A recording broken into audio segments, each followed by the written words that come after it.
que c'est se dire qu'on peut aussi sortir par là. S'il y a un problème, tu vois, un gros problème, c'est quand l'avion est posé. Et là, C'est pour dire qu'il y a les deux portes du milieu là.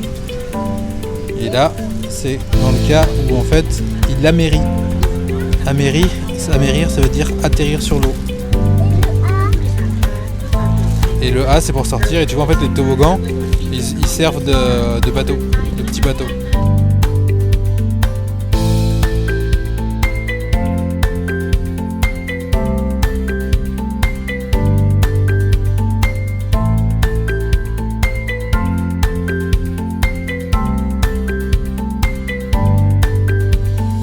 Alors nous voici de retour à Hanoï, après un très long périple. On s'est levé à 5h du matin, puis on est parti vers 5h30. On a fait un quart d'heure à pied avec nos 3 valises et les 2 enfants pour rejoindre l'embarcadère. On a fait à peu près 20 minutes de bateau sur un long tie boat. Ensuite un taxi pour aller jusqu'à l'aéroport. Un avion pour Bangkok.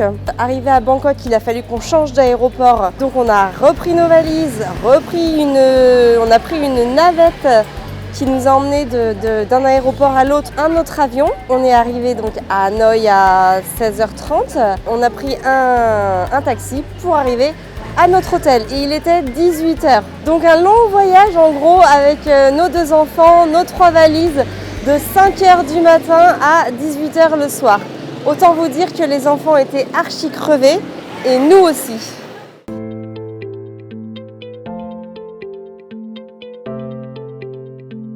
On vient donc de s'acheter un magnète pour une association de sourds et muets et quelle a été ma surprise quand pour me remercier, elle a fait merci, un signe que l'on connaît bien puisqu'on le faisait beaucoup avec Arthur.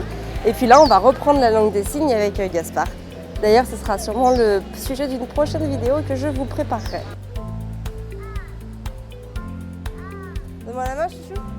Alors, comment gérer un ou plusieurs enfants quand on est vraiment très fatigué soi-même et que les enfants sont exténués, et je pèse mes mots? Eh bien déjà, ça va vraiment être de venir préparer beaucoup de choses, c'est-à-dire avoir de l'eau, avoir des fruits pour justement pallier à la faim ou la soif, et puis aussi avoir quelques petits jeux de poche, parce que vous voyez dans l'avion, Arthur était vraiment j'ai faim, j'ai soif, il s'ennuyait et il était fatigué, alors il les cumulait forcément, c'était vraiment très difficile à gérer et nous-mêmes étions très fatigués, donc voilà, avoir toujours une bouteille d'eau, quelques petits fruits et puis quelques petits jouets, c'est vraiment très important. Et puis la deuxième chose, alors quand on a un enfant, l'un des parents peut gérer de manière assez autonome, c'est assez facile. Quand on en a 2 ou plus, il n'y a pas le choix, il faut vraiment gérer ça à 2. C'est la règle quand on a plusieurs enfants.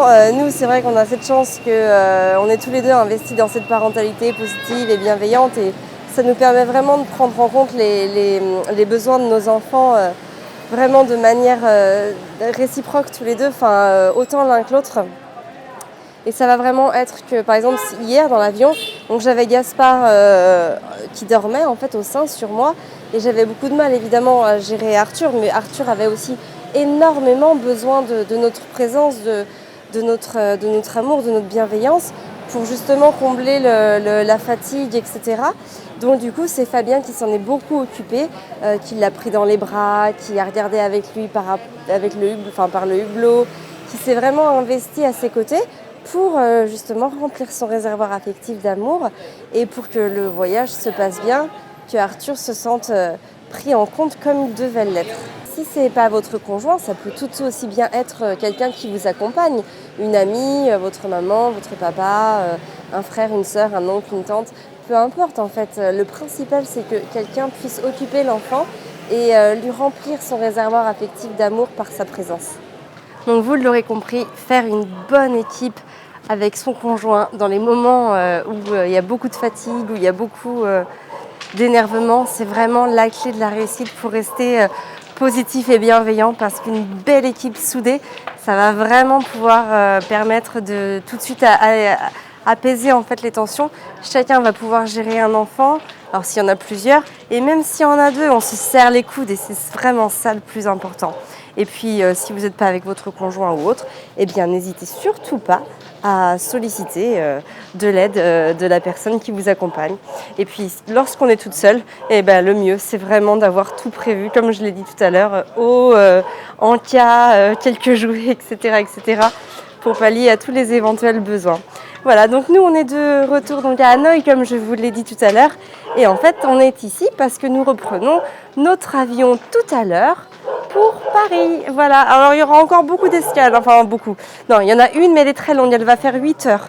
On s'arrête 8 heures à Doha, ce qui va vraiment être très très long et très fatigant. Et en plus ça tombe en plein milieu de la nuit pour nous, donc on espère pouvoir trouver un fauteuil confortable pour s'y arrêter et pour pouvoir se reposer un petit peu.